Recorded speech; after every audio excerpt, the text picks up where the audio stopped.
الله الرحمن الرحيم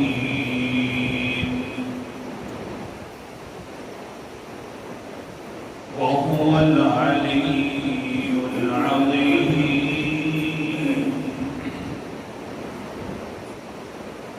وہی ذات بلند تر ہے العظیم اور عظمت والی ذات ہے شان میں. آج کے سبق کے اندر آیت کرسی کی آخری دلیل جو کہ 11ویں دلیل ہے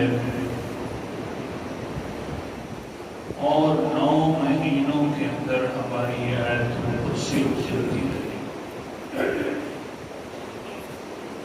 اور یہ 11ویں دلیل اللہ تعالیٰ نے اس دلیل بھی ایسی پیش کروائی کہ پوری آیت الکرسی کا خلاصہ ایک ہی لفظ میں بیان کروا دیا. العظیم عظمت والی ذات ہے شان ہے. اب آپ تھوڑا سا خیال کرو. الحی کا معنی ہے ہمیشہ زندہ رہنے والا. تو یہ بھی تو عظمت ہے نا. القیوم کا معنی ہوتا ہے دوسروں کو تھام کر رکھنے والا بغیر اسباب کے. یہ بھی تو عظمت ہے. ہمیں اللہ تعالیٰ نے فرمایا لا تأخذہ سنۃ ولا نوم. اس کو کبھی اونگ بھی نہیں آتی, نیند بھی نہیں آتی. یہ بھی تو عظمت ہے. اسی طرح ہر 10 دلیلوں میں سے دیکھتے جاؤ تو ہر دلیل میں اللہ کی عظمت کا ذکر ہے. کیسا قرآن مقدس عجیب کتاب ہے. آخر میں اللہ رب العزت نے پوری آیت الکرسی کا خلاصہ ذکر فرما دیا. العظیم وہ عظمت والی ذات ہے. اور سورۃ البقرہ کا خلاصہ تھا آیت الکرسی, اور آیت الکرسی کا خلاصہ ہے العظیم بہت بڑی عظمت والی ذات. اچھا پھر یہ خلاصہ بھی ہے. اور دوسری بات یہاں سے دیکھیے, اللہ تعالیٰ نے العظیم کا لفظ ذکر کر کے پوری آیت الکرسی فرمایا ہے کہ اگر میرا العظیم والا لفظ سمجھ آ گیا تو ساری صفات خود بخود مان لو گی. دوسرا فائدہ میں سے ذکر کر رہا ہوں. ایک تو فائدہ خلاصے کا سمجھنا ہے بات ہے تھوڑی سی, اور دوسرا فائدہ یہ ذکر کر رہا ہوں کہ العظیم کا جو لفظ ہے اگر کسی نے صرف یہی مان لیا تو پھر ساری کی سارا قرآن مقدس بھی اس نے مان لیا, سورۃ البقرہ بھی مان لیا, آیت الکرسی بھی مان لیا. یہ ایک نسخہ تھا اللہ تعالی نے ذکر فرمایا. کیسے سمجھاؤں؟ مثال کے طور پر کوئی انسان کسی چھوٹے سے ڈاکٹر کے پاس جاتا ہے, وہ کہتا ہے تجھے یہ بیماری ہے, پھر یہ بیماری ہے, یہ بیماری ہے. آگے سے انسان کہتا ہے آج تو بھائی ماشاءاللہ یہ ڈاکٹر بھی MBBS بنا ہوا تھا. اگر کسی بڑے کے پاس چلا جائے اور وہ اس کے جسم کے اوپر سے بیماریاں گرنا شروع کر دے, تو یہ بیماری بھی ہے, یہ بیماری بھی ہے. اگر اس کے جسم پر ظاہراً وہ نظر نہ بھی آئے تو وہ کہتا ہے ڈاکٹر اچھا تھا, اس نے تشخیص کر لی کیونکہ عظیم ڈاکٹر کے پاس گیا.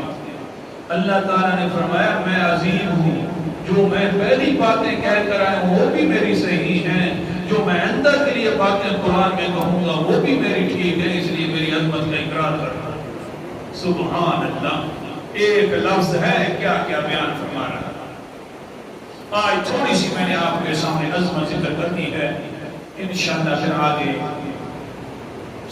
اس عید سے پہلے آیت الکرسی ختم کروں گا. کوشش یہ ہے. اللہ اکبر کبیرہ. اے میرا پیغمبر عظمت ذکر فرمائے میری. کیوں؟ لوگ تو میری عظمت کو نہیں پہچانتے, تو لوگوں نے تو میری قدر نہیں کی جس طرح قدر کرنے کا حق ہے. اس لیے خود ہی میری عظمتوں کو بیان فرماؤ.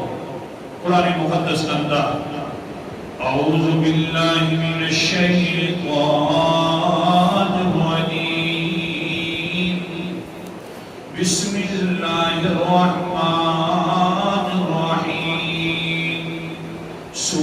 کلام سورۃ الحج 57 پارہ ہے اور آیت نمبر میرے سامنے چلت ہے۔ قرآن مقدس انداز نفرت ما قدر اللہ حق قدری، اللہ تعالیٰ کی جس طرح قدر کرنے کا حق تھا ایسا قدر اللہ تعالیٰ کا لوگوں نے نہیں کیا۔ حضور صلی اللہ علیہ وسلم نماز صبح کے اندر سورۃ الحج کی آخری رکوع پڑھ رہے ہیں۔ ایک دیہاتی ہے اپنے اونٹوں کو چرانے کے لیے جا رہا ہے اور آواز پڑ گئی اللہ کے رسول علیہ السلام کی ما قدر اللہ حق قدری ان اللہ لقوی عزیز، اللہ کی قدر کرنے کا جیسا حق تھا لوگوں نے نہیں کی۔ فوراً وہ اٹھ گیا اور چیخ مری بے ہوش ہو گیا۔ واقعہ دل کے اندر خیال آ گیا کہ واقعی ہم اللہ کی قدر نہیں کر رہے جیسا کہ قدر کرنے کا ہے۔ اللہ اکبر کبیرہ۔ حضور صلی اللہ علیہ وسلم نماز سے فارغ ہو گئے، وہ بے ہوشی کی حالت کے اندر ہے۔ صحابہ کرام باہر نکلے، بے ہوش اللہ کے رسول علیہ السلام کو فرمایا گیا ایسا انسان ہے کوئی چرواہا قسم کا ہے۔ اللہ کے رسول بھی آ گئے، قریب ہی کھڑے تھے، ہوش آ گیا اس دیہاتی کو۔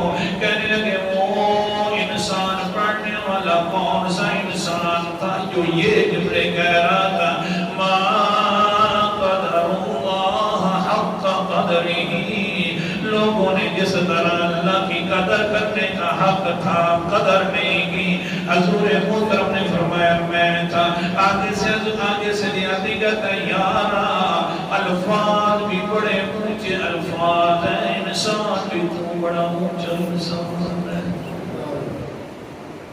الفاظ بھی بڑے اونچے ہیں، عظمت والے الفاظ ہیں، لیکن پڑھنے والا تو بھی بڑا اونچا انسان ہے۔ کیا منوانا چاہتا ہے؟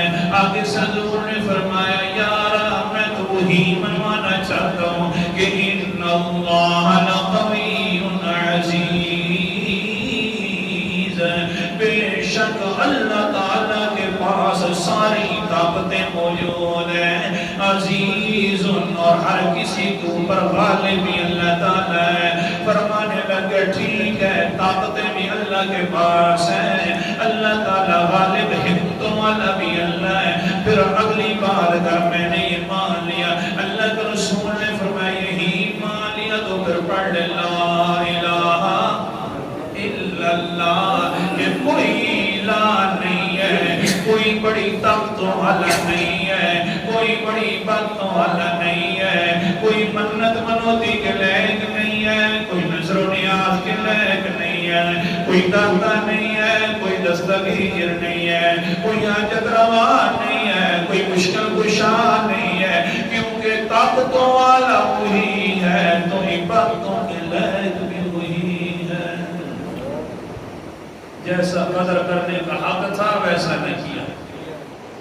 عظمت ہے اللہ تعالیٰ کی بڑی عظمت ہے، سبحان اے میرا پیغمبر لوگ تو عظمت میری نہیں جانتے، قدر نہیں جانتے، قدر نہیں، لہذا خود فرماؤ نا عظمت بیان فرماؤ، کیسے بیان کروں؟ اللہ اکبر کبیرہ۔ سورت کا نام سورت آل عمران ہے، تیسرا پارہ ہے۔ اللہ تعالیٰ فرماتے ہیں قل اللہم مالک الملک تؤتی الملک من تشاء وتنزع الملک ممن تشاء وتعز من تشاء وتذل من تشاء بیدک الخیر انک علی کل شیء قدیر۔ میری عظمت بیان فرماؤ، قل کہہ دو کون سی بات؟ مالک الملک، بادشاہوں کا بادشاہ ہے تو صرف اللہ تعالیٰ ہے۔ کیسا بادشاہ ہے؟ بادشاہوں کے اوپر بادشاہ ہے تو اللہ ہے۔ تو دل ملک من تشاء، وہی بادشاہت دیتا ہے جس کو چاہتا ہے، وتعز، آگے فرمایا وتنزع الملک ممن تشاء، وہی بادشاہت کھینچ لیتا ہے جس سے چاہتا ہے، وتذل من تشاء، عظمتیں بیان ہو رہی ہیں، اللہ تعالیٰ جس کو چاہے ذلیل کر دے، وتعز من تشاء وتذل من تشاء، جس کو چاہے تو عزتوں سے نواز دے، بادشاہوں کو چاہے تو ذلیل کر دے، اور رعایا کو چاہے تو عزتوں والا بنا دے۔ ایک مثال، اللہ اکبر کبیرہ، حضرت سعید ابن جبیر اونچے درجے کے تابعی ہیں، حجاج ابن یوسف نے حکم دلوایا کہ پکڑ کر لے کے آیا جائے حضرت سعید ابن جبیر کو۔ اللہ اکبر کبیرہ، کوئی عام انسان نہیں ہے سعید ابن جبیر، یہ جبیر ابن مطعم کا بیٹا ہے، اور مطعم جو ہے وہ اور زیادہ اونچے درجے کا انسان ہے۔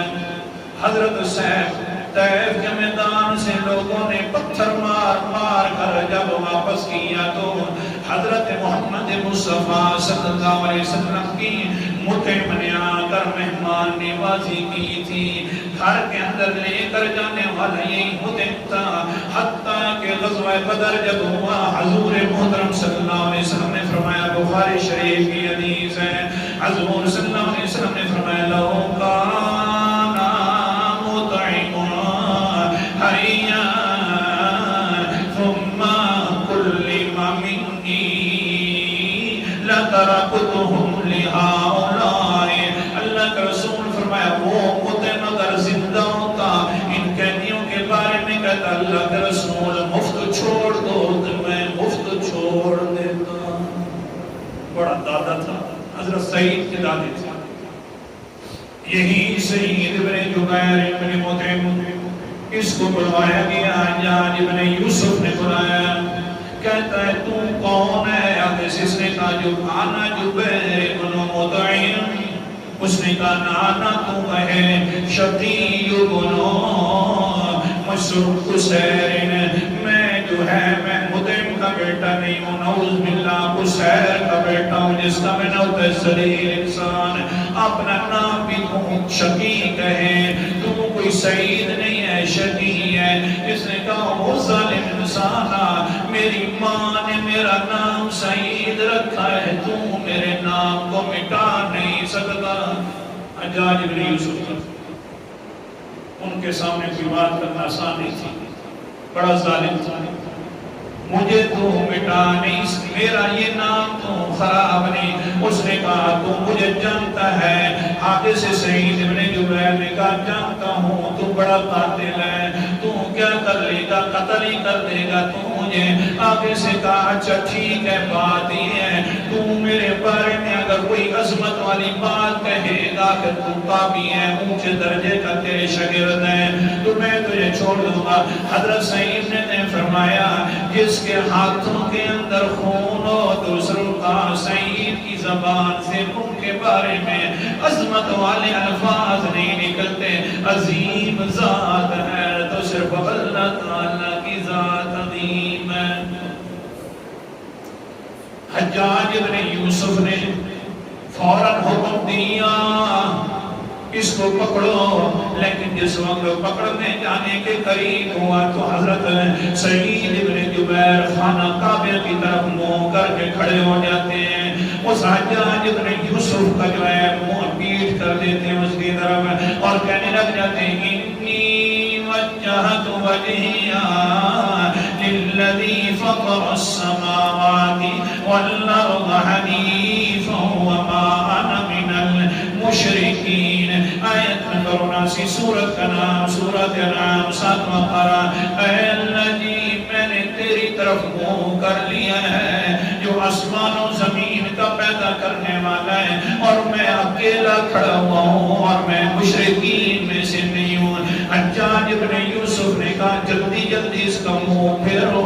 دوسری طرف طرف حجاج ابن یوسف نے منہ پھروا دیا، لیکن حضرت سعید ابن جبیر کے زبان پر الفاظ عظیم، اگر شوق ہونا قرآن پاک کا تو آخری وقت بھی اللہ تعالیٰ الفاظ قرآن میں نکالتے ہیں، لیکن شوق ہو اللہ تعالیٰ ہمیں بھی شوق عطا فرما دے۔ حضرت سعید ابن جبیر نے الفاظ پڑھنا شروع کر دیے، اللہ اکبر کہنے لگے، وَلِلَّهِ الْمَشْرِقُ وَالْمَغْرِبُ فَأَيْنَمَا تُوَلُّوا فَثَمَّ وَجْهُ اللَّهِ۔ او حجاج ابن یوسف تو کدھر کدھر سے منہ پھیرے گا، مشرق کا مالک بھی اللہ، مغرب کا مالک بھی اللہ، کدھر بھی منہ پھیرو گے تو میرا چہرہ اللہ کی طرف ہوگا۔ اللہ واسع علیم، اللہ تعالیٰ بڑی وسعتوں والے ہیں اور ہر کسی کے حال کو جاننے والے ہیں۔ سعید ابن جبیر کو جب یہ آیات پڑھتے ہوئے دیکھا تو حجاج ابن یوسف نے کہا جلدی اس کو تیر مارو۔ آخری الفاظ تھے علیم، تیر مارا گیا اور شہید ہو گئے۔ جب شہید ہوئے اگلی بات سنو، جو الفاظ ذکر کر رہا تھا قرآن مقدس کے اور یہ واقعہ درمیان میں یاد آ گیا۔ اگلی بات سنو، جس وقت یہ شہید ہو گئے حجاج ابن یوسف کے سر کے اندر درد پڑ گیا، کچھ دنوں کے بعد کہنے لگ جاتے ہیں واقعتاً اللہ سچ فرما رہا ہے، جس کو اللہ تعالیٰ چاہے ذلیل کر دے، جس کو چاہے عزتوں سے ہمکنار کر دے۔ سعید ابن جبیر عزتوں والا بن گیا ہے اور میں ذلیل بن گیا ہوں۔ بیعدک الخیر، ساری خیر اللہ تیرے ہاتھ میں ہے، عجیب بات ہے۔ بیعدک الخیر، اللہ نے فرمایا ہے، کیوں؟ اس لیے کہ اللہ تعالیٰ انسان کے ساتھ خیر والا معاملہ ہر وقت فرمانا چاہتے ہیں، حالانکہ اللہ کے ہاتھ میں خیر بھی ہے، اللہ کے ہاتھ میں نقصان بھی ہے، خیروں کا مالک بھی اللہ ہے، نقصانوں کا مالک بھی، لیکن فرمایا بیعدک الخیر، صرف اللہ تعالیٰ نے فرمایا تیرے ہاتھ میں اے بندہ اقرار کر لے کہ تیرے ہاتھ میں خیر ہے۔ اس لیے جب بھی حضور صلی اللہ علیہ وسلم جب بھی پریشان ہوتے، ابن عباس رضی اللہ تعالیٰ عنہ قال ان رسول اللہ صلی اللہ علیہ وسلم كان يقول عند الكرب لا الہ الا اللہ العظیم الحلیم، لا الہ الا اللہ رب العرش العظیم، لا الہ الا اللہ رب السماوات ورب الارض ورب العرش الکریم۔ حضرت عبداللہ ابن عباس فرماتے ہیں جب بھی حضور پریشان ہوتے کسی وقت تو یہی وظیفہ پڑھتے تھے، لا الہ الا اللہ العظیم الحلیم، اے اللہ کی باتوں کے لائق صرف تو ہے، کیونکہ تو عظمت والا بھی ہے اور حوصلہ والا بھی ہے۔ پھر کہتے لا الہ الا اللہ رب العرش العظیم، اے اللہ کی تو بالکل الہ ہے، تو صرف اکیلا ہے، رب العرش العظیم کا مالک بھی تو ہے۔ آگے فرماتے لا الہ الا اللہ رب السماوات ورب الارض ورب العرش الکریم، آسمانوں کا رب بھی تو ہے، زمین کا رب بھی تو ہے، عرش کریم کا رب بھی تو ہے۔ سمجھایا کیا ہے؟ آج کا سبق یہ سمجھایا کہ یہ العظیم کا جو لفظ ہے پوری آیت الکرسی کا خلاصہ اور سورۃ البقرہ کا خلاصہ ہے۔ اگر صرف العظیم کو مان لیا جائے تو سورۃ آیت الکرسی بھی سمجھ آ جاتی ہے، مان لی جاتی ہے، اور سورۃ البقرہ بھی۔ کل بھی انشاءاللہ اسی عنوان پر ہوگا۔